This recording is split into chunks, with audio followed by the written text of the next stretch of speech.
So the materials you need for this farm are in this chest. Approximately half a stack of a crop of your choice. I would say carrots work the best because when you harvest carrots, the only thing that they drop is small carrots. Whereas for potatoes, they can drop poisonous potatoes sometimes, and that might interfere with the farm. And that's why I would recommend using carrots. The rest of the items here are pretty self-explanatory. You need a couple of villages in order to start the farm. And these 5 materials down here are for adding an optional on or off switch. So say you got too many villages and you don't want the farm to produce anymore, you just flick the lever and the farm would stop. So of course, if you want that, just collect a couple more materials. You can use any other gravity block like gravel. Anyway, let's break open the chest and start our build. So first you want to find a pretty flat area like this, and what you want to do is dig a 4x9 hole. So 4 blocks wide and a total of 9 blocks long.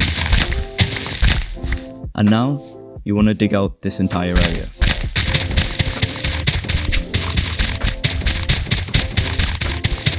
So now that you got this area marked out, you need to make this entire thing 3 more blocks deep. So dig out 3 more blocks down for this entire space.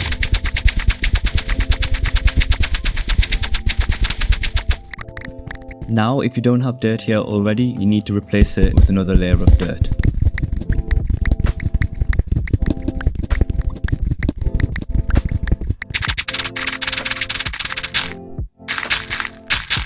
Now pick any one of these sides and find the exact center and dig out 2 blocks, just like so. Now in here you're going to place a water bucket and waterlog that water source with a slab. Replace this block, and to either side of the water source place 2 composters and place 2 slabs on top of each composter. Now before you forget, make sure you give the farm enough light because we are going to be making a crop field in here next. So till out this area and plant your crops.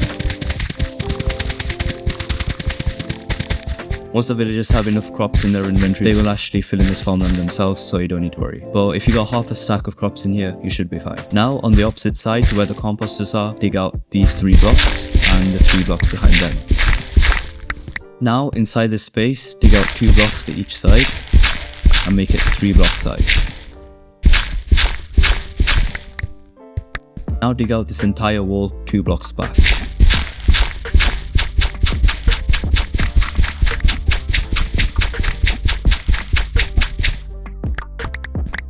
Next, get your 5 beds and place them like so.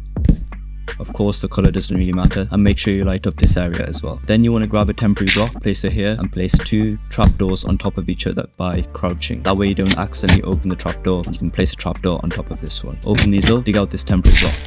Now break this block and place another trapdoor here and open it up like so. Now standing inside this hole, dig down 4 blocks. And place a water bucket there. Now dig forward until the water stops flowing.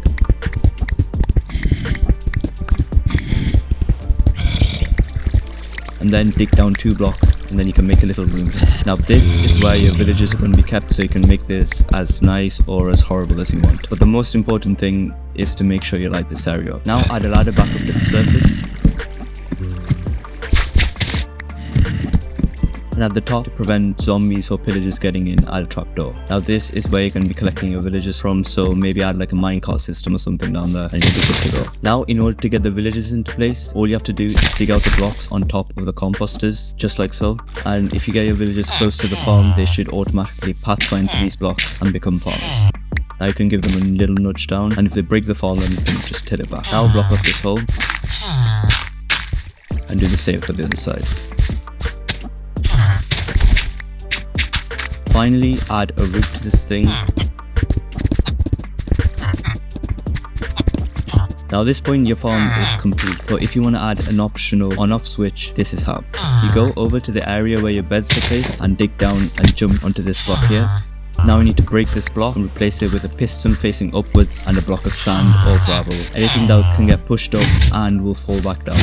So whenever you flick the lever here, the farm is off because the villagers can't pathfind to the beds because this sand block is obstructing it. When you turn it off, the villagers think they can pathfind to the beds and the breeder will actually start working again. Again, block this off and maybe add a little ladder to this area so you can easily turn the farm on and off. Say you get too many villagers. So now you got tons and tons of villagers. Here is a super simple iron farm that you can build on the first day of your Minecraft world.